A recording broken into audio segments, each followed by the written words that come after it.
today for our Empowering Her Story. Oh, sorry. That threw me off, Zach. Sorry. Again, thank you for joining us for this month's discussion. We are so thrilled to have our own members join us today for our Empowering Her Story, a panel celebrating Women's History Month. So my name is Racy Andros. I'm the Senior Director of Emergency Response and Safety at City Harvest and co-chair of New York City VOAD. I co-chair with Zach Hodgson, who is the Emergency Services Director at Salvation Army, and Io Harrington, co-chair at LES Ready and vice chair for New York City VOAD. So throughout history, women have been innovators and catalysts for change. Their resilience, courage, and determination have shaped our world in countless ways. This Women's History Month, let us honor, celebrate, and amplify the remarkable contributions of women in disaster within our own midst and pave the way for a more inclusive and equitable future. So joining us, we have Carol Johnson, who is the founder of East Harlem Community Organizations Active in Disasters. We have Reverend Karen Pershing. She's the Director of Recovery and Community Initiatives. She's the Director of Recovery and Community Initiatives. Shana McCormick, Program Director at Rap for Bronx. And we have Alana Tornello she's the Director of Resilience at Human Services Council. So I just want to thank everyone for joining us today. And just want to go down the line with our panelists, and just if you guys can please share a little bit about yourself and your organ. We'll start with you, Carol. Good morning. Thank you all for joining us. My name is Carol Johnson, and I'm actually a co-founder of the East Harlem Community Organizations Active in Disasters. You know, coming to this sort of work was very odd for me. Since 1972 up until 2007, I spent most of my time on the road as an entertainer, traveling internationally and nationally. And I came back from Rome in a wheelchair. Even though I was born catastrophically ill, I don't think I had ever been so depressed in my life. I didn't know where I was going to go at that point. And somehow I found my way into a CERT and Red Cross meeting. And I said, you know something, this is now purely personal. I have to navigate my life in a chair. And how am I going to do that? I'm a single woman getting ready to go into my senior years. What am I going to do? And so I actually joined CERT, the Community Emergency Response Team. I didn't think they would take me in a chair, but they did. I went on to become a chief and a deputy chief, and it just lifted my spirits. We're trained under New York City Emergency Management. We're considered fourth responders, along with the EMTs, NYPD, FDNY. And this has been such rewarding work. And so I left CERT about 3 years ago. And at that point, the COAD was taking off. And so I'm very thankful and very humble by the work that we do, and in order to help build and strengthen a community.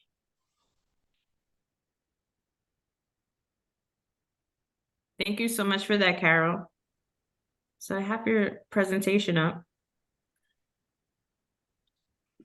Okay, so these are just a few pictures of the things that we've done.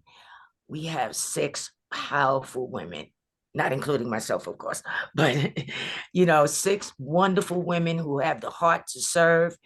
We came out in 2015 after experiencing the gas explosion. We had been working on different models from around the country and what they did during emergency preparation and recovery and response. And we needed to work that down to a hyper-local level.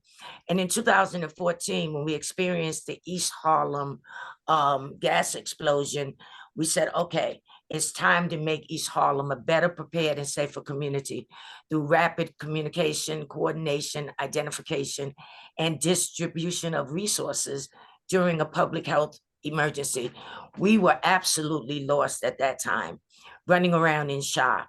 And then a year and 13 days later, the same thing happened on the Lower East Side. But the difference was that community mobilized the local businesses, the the libraries, the banks, different community organizations quickly sprung into action, even dealing with the families of the those who had lost loved ones. And so in 2015, we were able to see that that's how it worked. A community must work together in order to survive, in order to recover, in order to respond. And so early on, when we began, it was the East Harlem Emergency Preparative Collaborative that had been operating already for many years in East Harlem. And along with them, that group, we had, as you see, Jill Cornell, we had New York City Emergency Management, the Red Cross, the mayor's office, and many community organizations. At that point, we're showing you how we're actually creating a map of resources, green spaces, hospitals, pharmacies, because you'd be surprised. People live in a community and they don't know where things are. And so we began to map that out. Here's where during the pandemic, we had to literally spring into action because we were really focused in the beginning on teaching people how to do self-recovery, self-preparedness, preparing go bags and learning how to shelter in place, teaching them about CPR and stop the bleed and how to take care of yourself during an emergency and your family and your neighbors. But we had no resources during the pandemic. We had to just spring out and just do whatever we could do. One of the first things that we did that people weren't talking about was how to stay safe in a home where we have multi-generational families. Sometimes you have as many as 10 to 12 people living in a one-bedroom apartment. Someone has to go out for food and resources. And what if that person comes back with the virus? How are you going to take care of them? How are you going to quarantine them? How are you going to feed the other members? And how we had to explain to them that certain people need to be on feeding, certain people need to be sanitizing the home, other people need to be assigned to taking care of the ill people. If there's children in the house, you need to follow them around and make sure everything is as sanitized as you possibly could make it. There were no resources in Harlem. We couldn't find bleach. We couldn't find thermometers. We couldn't find Tylenol and different things like that. So we began to give away kits, emergency kits with those things, vitamin C. We worked with the pharmacies to provide PPE for them. We worked with a group called Mask Transit, a group of medical students from Mount Sinai who supplied us with thousands of masks.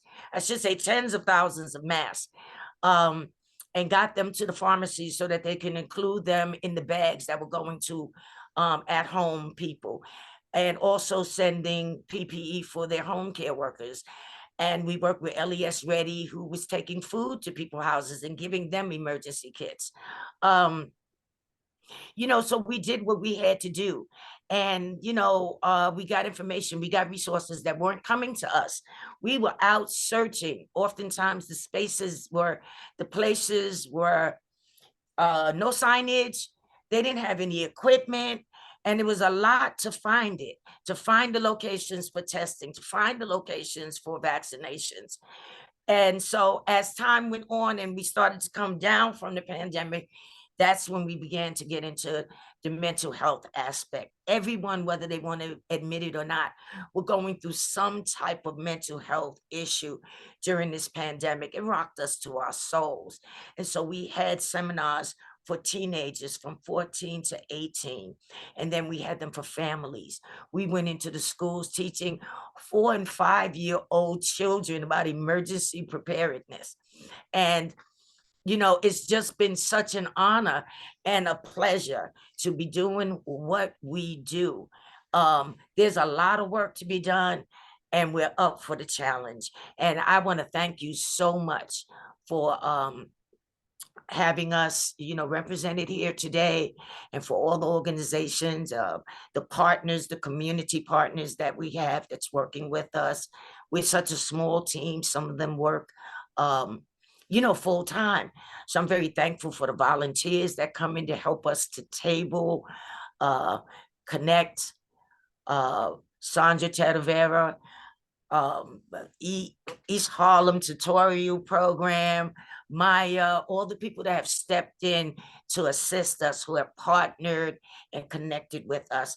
And so since now we are going into our 9th year, and we're getting ready to have another celebration. We had a celebration last year for our 8 years. And, now we're just looking at lessons learned and how we can improve and escalate the work that we've been doing. Thank you so much. Thank you so much, Carol. And we really appreciate all the work that your organization does.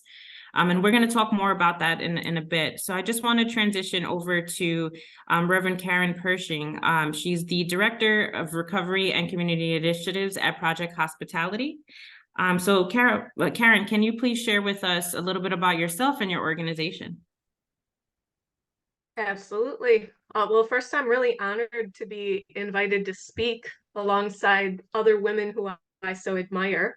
And I have to say that I owe a debt of gratitude to all of the women in disaster leadership roles who I have looked up to throughout my 12 years of involvement in disaster recovery efforts in New York City. So thank you to all of you. And I wear a few different hats. First, I'm a Christian pastor, and I'm a leader in my denomination, the Reformed Church in America. And I co-chair a local interfaith coalition called the Staten Island Interreligious Leadership.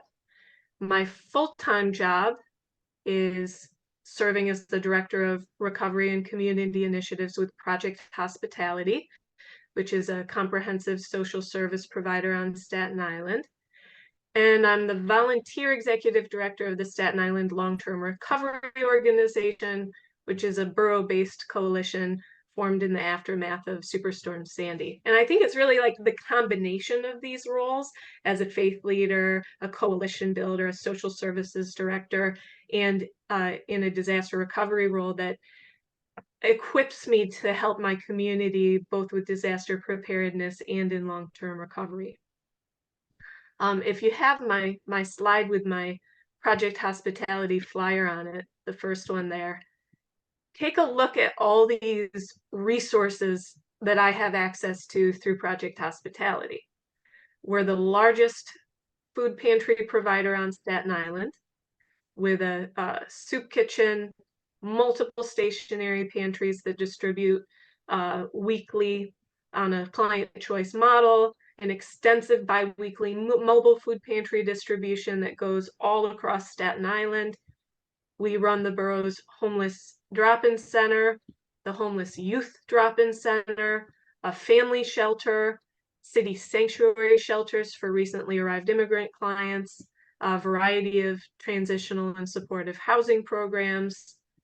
We have a wellness center, so mental health counseling, peer counseling, behavioral health services, a health homes program that assigns care coordinators to people with Medicaid and multiple chronic health conditions. So it's often the anchor social services organization in a community that jumps into action after a disaster and then sees the community through the long-term recovery process. So Project Hospitality's mission is to advocate for those in need by establishing this comprehensive continuum of care. We start with the provision of food and clothing and shelter, and then extend to all our other services like healthcare, mental health care, alcohol and substance abuse treatment, HIV care, education, legal assistance, transitional and permanent housing. So while disaster recovery isn't named in our mission statement, it isn't the specific focus of our organization, it's still very much part of our mission to meet the needs of our community. So after Superstorm Sandy, which so devastated Staten Island, our organization ran the shelter for people displaced by the storm and for their pets.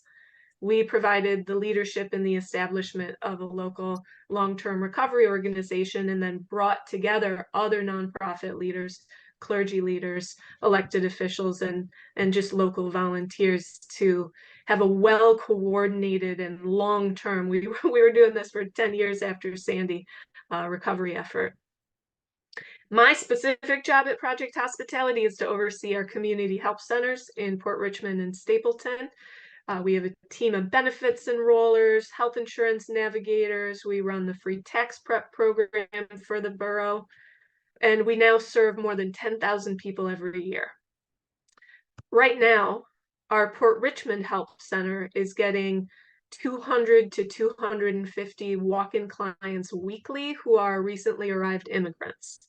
So right on site, we have the resources to enroll them in emergency Medicaid or the essential plan, enroll them in NYC Care, help them get a doctor's appointment. We have a local health clinic coming to administer the COVID and flu and RSV shots for free to the uninsured.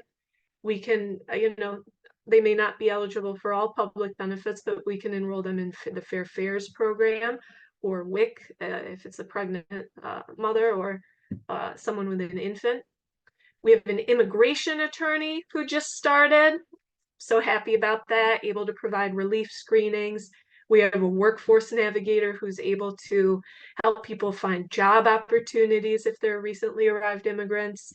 The food pantry right on site, the access to our mental health care in our clinic, domestic violence intervention. We can help people get an ITIN, open a bank account, like all right in the help center when someone walks in from bilingual staff who speak English, Spanish, and French. Plus, we have a language line. And then there's the LTRO.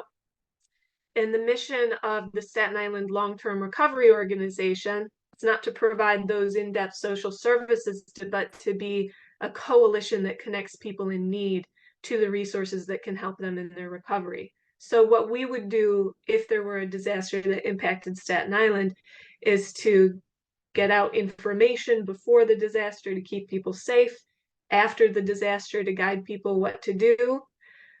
We'd administer a needs assessment survey. We'd connect volunteers to help people rebuild their homes, connection to case management. We'd provide advocacy support. So we really care deeply about addressing the needs of diverse communities, including women in disaster situations. And a few ways that we do this are by providing language access, getting locally tailored flyers out in multiple languages, and using trusted local messengers to do that.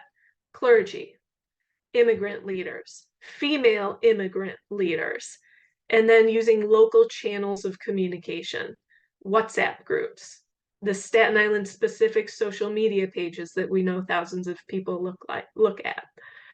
And I think I'll just share that one unique challenge I've faced as a woman working in this field is that ego can often get in the way of making an equitable and well-coordinated long-term recovery.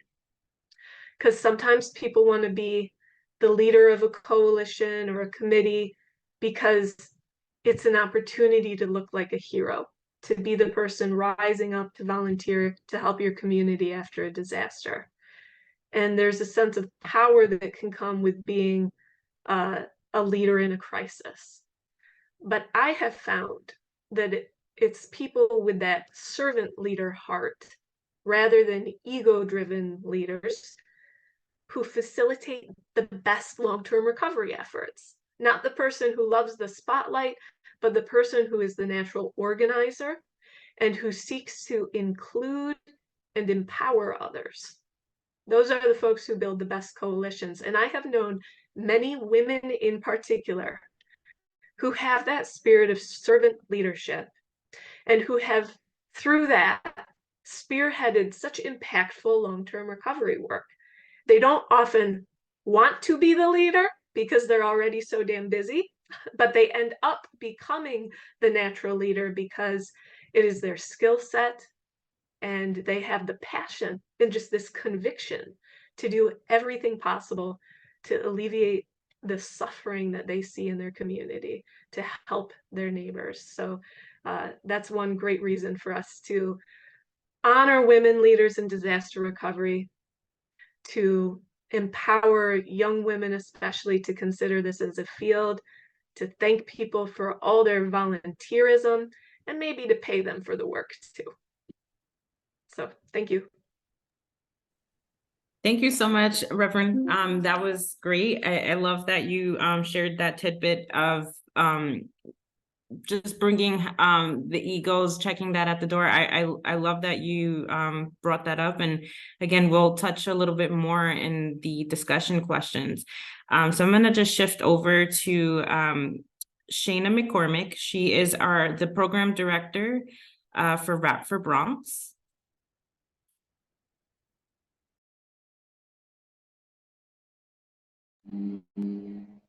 Good morning, everyone. As already highlighted, it's a real true honor to be presenting alongside these amazing women and just highlighting the fabulous leaders that we have in BOAD and beyond. I am Shana McCormick. I'm the executive director for the Skyline Charitable Foundation, but the project director for Rap for Bronx, as many of you probably know, Rap for Bronx, which is the Relief Access Program. But I'll start by giving a little bit of a background on what the Skyline Charitable Foundation is and how I kind of found myself in the role as the executive director and the program director for RAP. So TSCF, or the Skyline Charitable Foundation, was founded in 2012 with the mission to extend the reach of influence beyond what's convenient while encouraging others to explore the possibilities to do the same. Our founder has a background in restoration and construction, and he has a very giving and open heart and had a lot of great ideas on how to help. And so he founded this organization and really wanted to get others to give back to their communities, et cetera. And so he established this and had an annual regranting or fundraiser rather. And so the Skyline Charitable Foundation has basically 3 programs: a regranting program, in which folks from the restoration and construction communities come together to give back.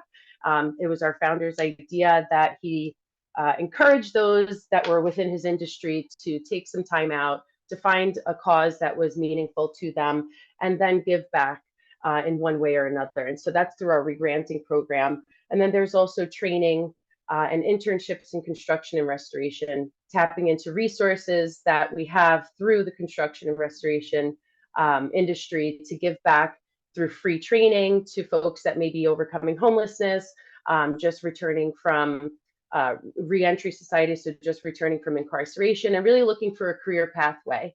So to be able to provide some of those trainings for free, to give them kind of a lead to a career pathway in the industry. And then lastly, but to me most importantly, is our food access programming, which was really our first direct service programming and how I really came into this space. So the Skyline Charitable Foundation was in existence before I came on board, but there was no direct service programming in place at the time. And Rap for Bronx was born during the wake of the COVID-19 pandemic, the Relief Access Program for the Bronx. And we're essentially a mobile food pantry distributing nutrient-rich, culturally diverse foods to now over actually 50 community-based organizations, primarily throughout the Bronx, but now we're in Brooklyn and Queens as well. And we formed Rap for Bronx, again, kind of tapping into, at the time I was working for one of the construction companies, I should say.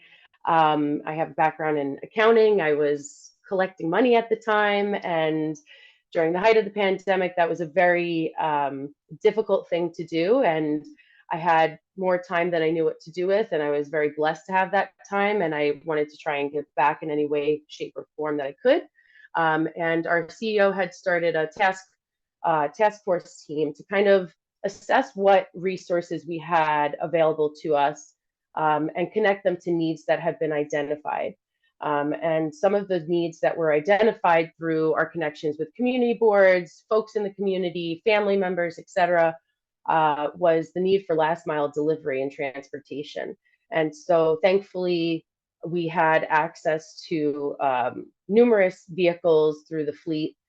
With job sites shut down throughout the city, we had tons of vehicles sitting in our parking lot, and also plenty of folks that were ready, willing, and able to drive them.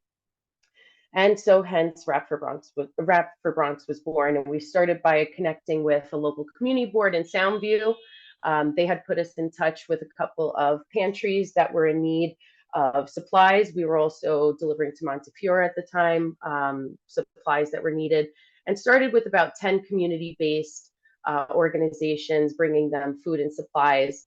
And then over the next few months, I began really kind of helping as a support person, volunteer coordinator, getting volunteer teams together, volunteer drivers, volunteer packers for packing pantry bags, and essentially fell in love with the work.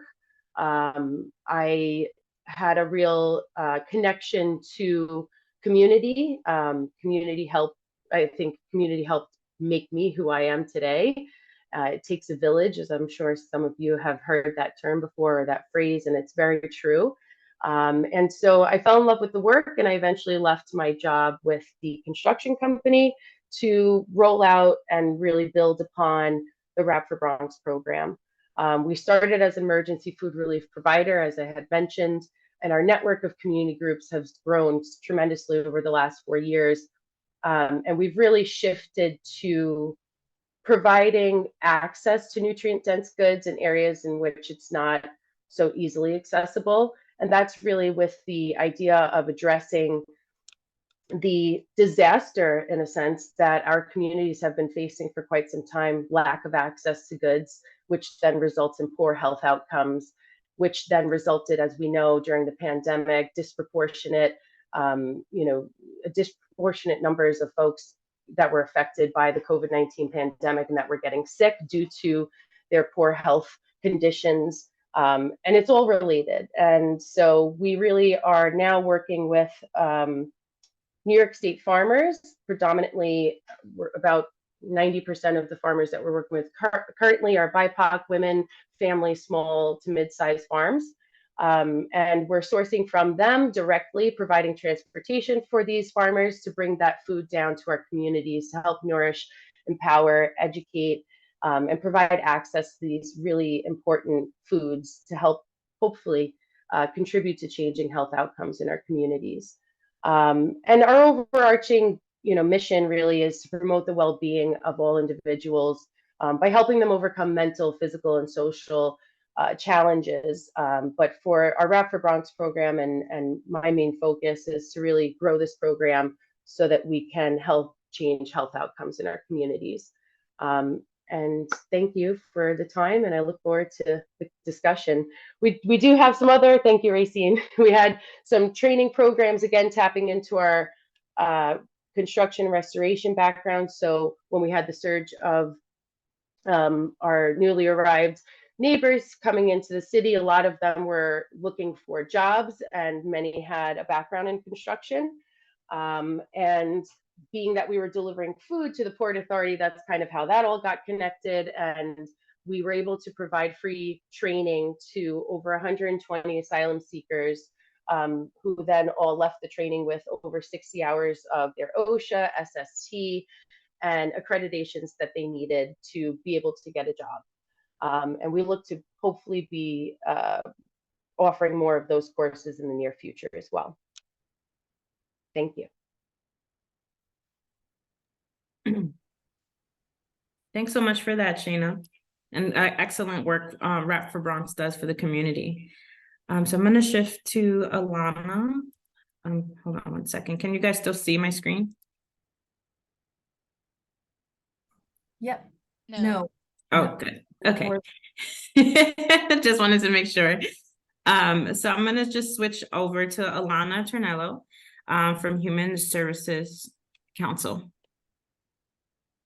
Thank you, Racine. I really have to start by saying how meaningful it is to be on a panel like this, because a lot of the women who are on this panel and who I'm speaking to and with today in this meeting are people who over the last 12 years have been such an essential part of me becoming who I am. So, it's specifically an honor to be here speaking alongside Reverend Karen Pershing and Ms. Carol Johnson, who have been mentors and friends for a very long time. And then to also, with Shana and Racine, be involved with us, who are new friends, new colleagues who remind me that there's seemingly an endless network of women doing amazing work in disaster and broader human services that just keep this lineage of good trouble going. So this is really, thank you for including me. So yes, it's been 12 years serving many of you. I started off disaster work in Japan, but then Hurricane Sandy hit my home community in NYC, and I came back to volunteer. When I was volunteering, Reverend Pershing and others brought me in to coordinate the Staten Island Long-Term Recovery Organization. Later got involved in efforts to bring together community recovery coalitions from every borough. I see a lot of you on here that co-led that effort. And since then, I had the opportunity to work with other NYC VOAD members, to work for NIDIS, work for SPP, before joining the Office of Emergency Preparedness and Response at the Health Department, where I served in several emergency responses, notably measles and COVID. So after that journey, I joined a Human Services Council in 2022. HSC is a membership organization representing 170 nonprofit human service providers in New York City, and we advocate for the sector. And in that capacity, one of our primary campaigns has been the Just Pay campaign, which is fighting to end government-sanctioned poverty wages for human services workers.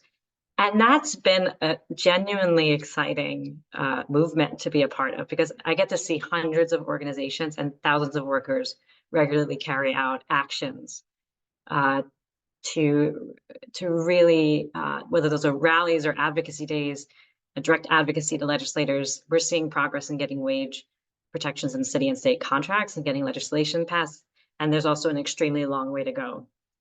We're really organizing for just wages and procurement, which includes a cost of living adjustment to bring our sector closer to meeting the true cost of living in New York City. One of our rallies saw 6,000 people last year, human services workers showing up. Just this week had our advocacy day in Albany, trying to get specific legislation passed on the state level. And even though this is not the disaster specific part of the portfolio that I'm about to describe, I think it is very intimately tied not only to our disaster work, but as I'll hopefully get to speak to later with some of our questions, into the way that women survive and flourish and work in New York City, because we are a large part of the human services sector. So a smaller but mighty part of my portfolio and the HSC's portfolio has been support for human services organizations during crisis events. And that's included over 2 decades of preparedness and resilience resources and advocacy. So my role as Director of Resilience is a new position. And in that role, I've supported the design of the Human Services Resilience Agenda, which integrates all that work I just described on the just pay and just procurement and policy side into crisis cycles of everyday emergencies and large-scale disasters. Since February 2023, this project has brought together 2 decades of crisis resilience materials. A lot of you were interviewed for this project, so you're very familiar with it, engaged experts in our nonprofit resilience work group and research models in other jurisdictions. And we created a standing resilience policy platform that we use to advocate for the sector during crisis. For example, right now, we're focused on equitable procurement during crises and getting changes made to how emergency funding gets out to contracted human services partners and other new partners. We've carried out advocacy projects relating to last year's air quality incidents, flash flood events, and crises that are being faced by people seeking asylum in New York City, just as some examples of what that looks like in action. And we've got a ton of good projects upcoming to really are meant to go through these 6 areas, which are first around emergency procurement, as I just mentioned, but also fighting for crisis planning and shared power with human services organizations of all sizes, especially community-based organizations, fighting for survivors having coordinated and timely delivery of services, having survivor-centered, streamlined confidential data systems, getting stronger two-way communication for tailored messaging, and converting all of those, which are the themes that we drew from our research, into concrete legislative asks, policy asks within city and state agencies. So this project is a new one, and a lot of you are helping it get going, and we're really excited to have NYC VOAD as a partner in that. And so thank you for letting me do a little bit of an intro on it. And I think I'm going to try to weave into our conversation some other projects, because I think they all relate, especially to the experience of women in disaster in New York City. Thank you so much for that, Alana. So I think this is the exciting part for me, at least, of the panel. So I'm gonna just add our panelists to the spotlight. So give me a moment. But as I'm doing that, just for us to start thinking, in your opinion, what are some key strategies or best practices for empowering women to take active roles in disaster resilience efforts? And anyone can speak from our panel. Who would like to start?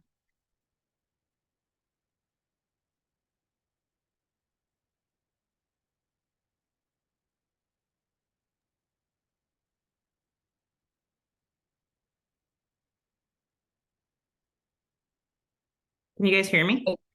Yes. Yeah. Just to confirm, it's helping women take active roles in disaster resilience work. Is that Yeah. correct? So what are some key strategies or best practices for empowering women to take active roles in disaster resilience efforts? So maybe I'll start something, since I think my colleagues are, unless does somebody else have something immediately in mind? I see Carol unmuted. Do you want to go? Well, I think for me, one of the first things was when people see you doing the work, you know, when they see you actively moving around in the community and doing different things, there's a lot of people that want to get involved and they just don't know how. And so, you know, oftentimes people come to me and say, I really like what you're doing. And I'll say, and I could use some help, you know, and you're always here. And I see that you're working around the community. Why don't you come in and help me and help the organization, you know, get it done? I also noticed that a lot of us are older women who were most active, the seniors out there getting food and resources for the community. One of the first people that attracted me was IO when I saw that during the gas explosion. It was the Lower East Side Ready. There was a lot of women involved in that showed us what was missing from our response in East Harlem. So, I mean, they were like at the top, and I was sitting back quite often because I actually deployed to their site. But I was sitting back just watching them in action, seeing what these women were doing, you know, and watching other women in other areas that didn't have anything to do with emergency response. But I was watching how they were engaging in people, and that's what worked for me.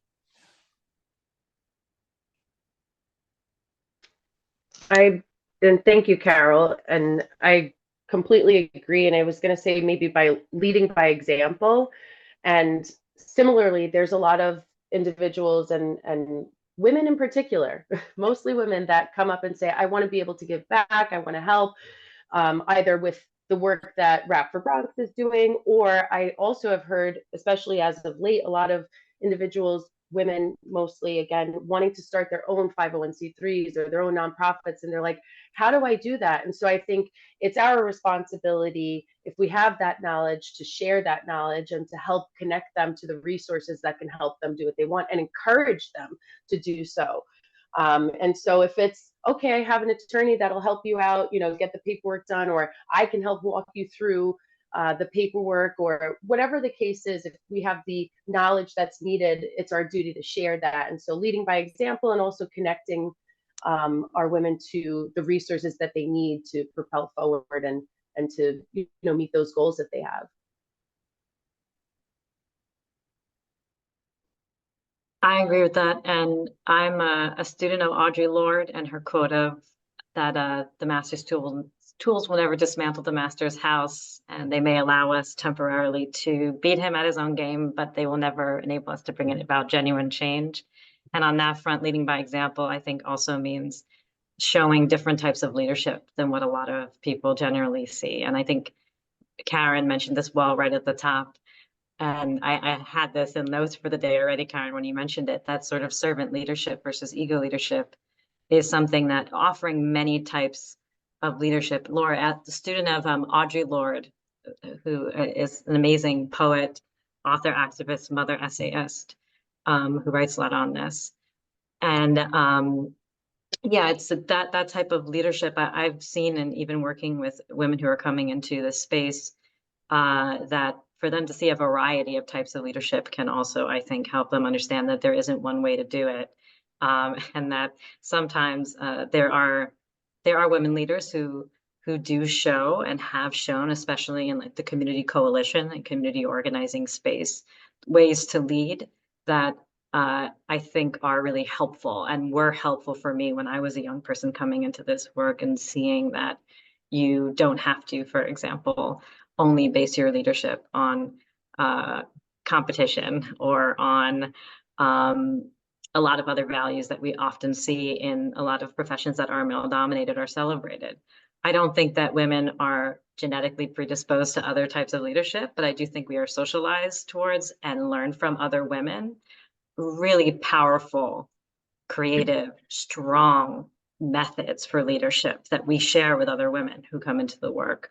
And so I think a part of it is acting by example in that leadership, sharing that there are other ways to be leaders, and really encouraging young women leaders who come in to lean into parts of their leadership that they may not have seen if they've been working in male-dominated industries prior. I think I'll quickly add just a few really specific ideas to answer your question.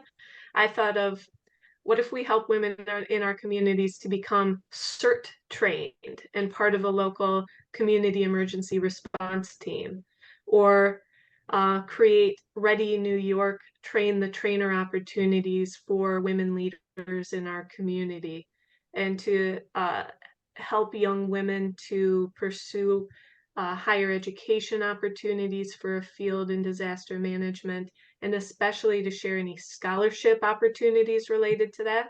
And finally, for any of us who lead a local co-ed, LTRO, or a nonprofit, we could create internship opportunities for young women to get some first experience and a foot in the door in the field.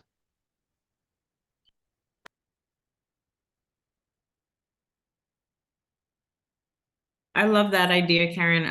Like from my experience, one of the things that I see is there's a lot of interest there, especially amongst women. It's just also not knowing where to go or where to even start. So I started in disasters through a sisterhood of women. So, you know, I see the true value of what it is to have mentors. I mean, I was one of them, but just different mentors of, you know, just supporting each other and just kind of say, hey, if you don't know where to start, this is what I have done. This is what, you know, kind of just aligning where to go and how to get their foot in the door. So thank you for that. So I wanted to ask you guys, can you share particularly memorable experience or success story from your work that illustrates the importance of women's contribution in disaster preparedness and excuse me, guys, and recovery? And I'm sorry, I was coughing if you need me to repeat that question.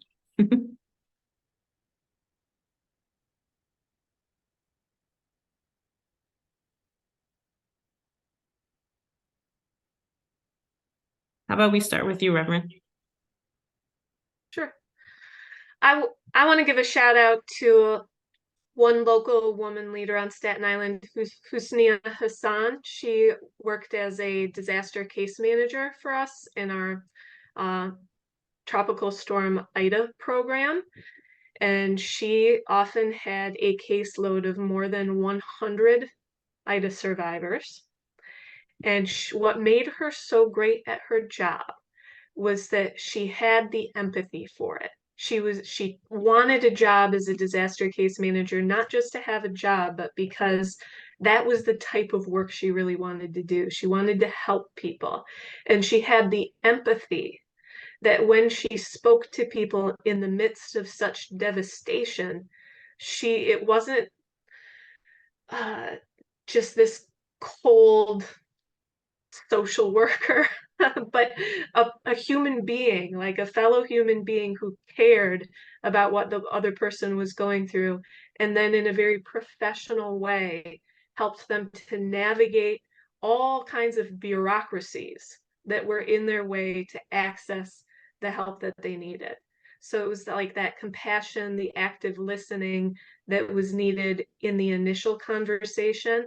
And then she had this sort of firmness and tenacity about her, where she would say, well, we got to do the paperwork now. It's not going to happen until you sign all these forms. We just got to do it.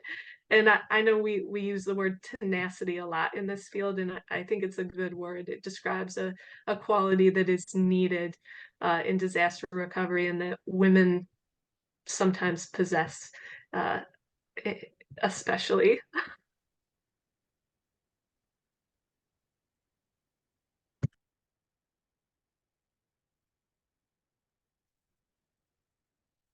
Anyone else want to jump in? I would say for when we did our construction training for our migrant population, we had actually a couple of women that came to us and they were afraid that we weren't going to, I guess, allow them to take the course because they figured that it was mostly for men only. And we had a significant amount of women. I think out of the 120 individuals that went through the training, approximately 30 to 40 of them were women, many of which, especially those that came from Venezuela, we had a couple that had a background in engineering and architecture. And so having the OSHA training and things of that nature was very helpful in what they were going to do and what their next steps were going to be. And so it was interesting that there was that hesitation initially, and then it was with great, I was very happy to say, we're taking anyone that really can benefit from these trainings and these certifications, and if they can be of assistance in helping you, get to the next step. So really taking in the women and having them to be a part of that training that we were able to offer at no cost was hopefully very helpful to those women in their next steps. So.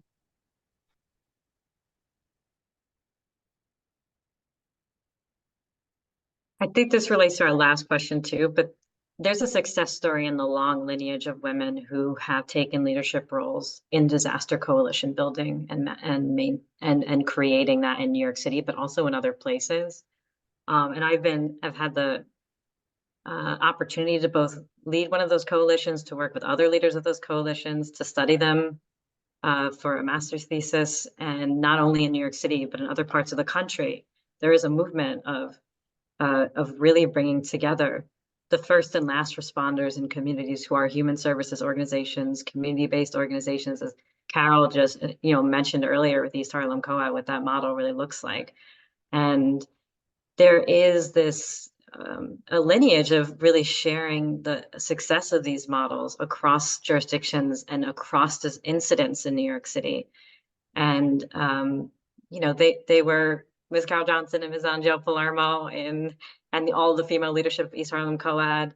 Reverend Pershing was my first boss, and now Michelle Bascom, also there with the Co-ed on Staten Island. Ms. Io Harrington on the Lower East Side, with Jill Cornell and Laura McKenna in Brooklyn, and Janine Ferguson and Lisa Gayon and Hannah Arnett and the Rockaways. And, it just keeps going of these models. But then I also had the pleasure of meeting people who did those models in New Orleans after Katrina, who were leading it down there. I saw people who did it here, who were New Yorkers, go to Puerto Rico after Maria and take those models there.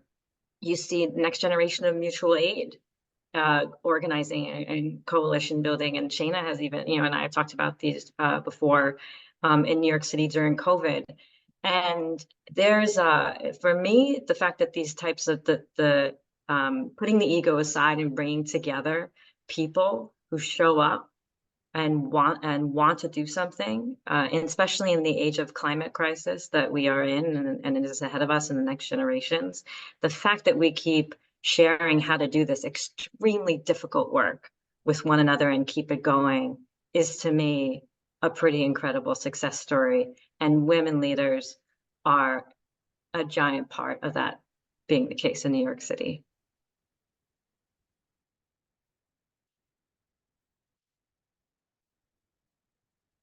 Thank you for that. Reverend Pershing spoke to what my thoughts are.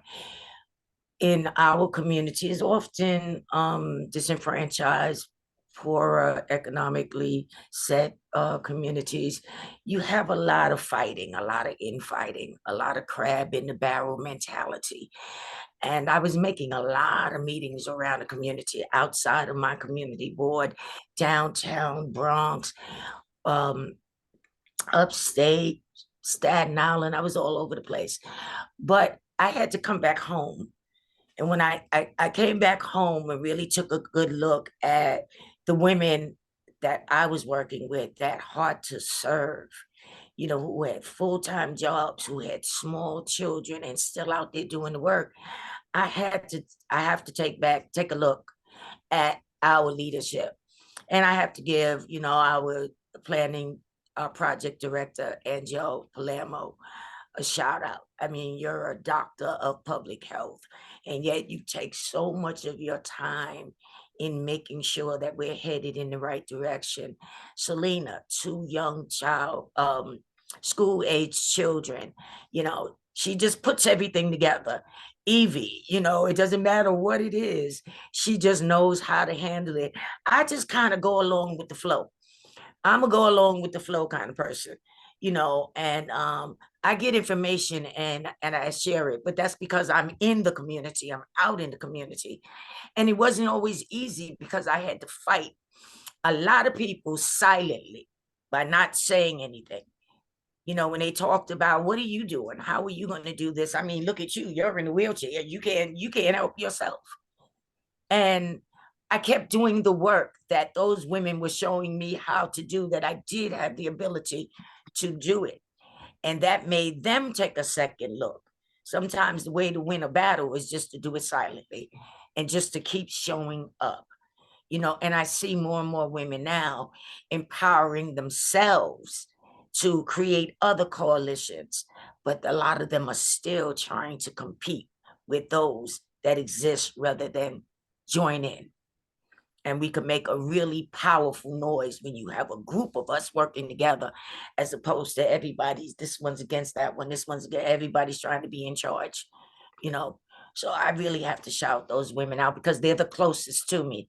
And all the women here that I've been a part of now, being a part of the board with the New York VOAD, this is just incredible for me. I just never thought I'd be in this place. And I'm gonna say this, with all that I've done traveling around, I feel now that I'm actually living out my purpose.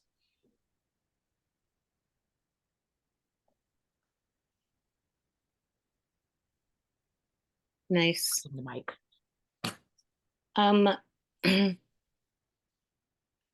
I just wanted to say something before you in the program, Racine, to each of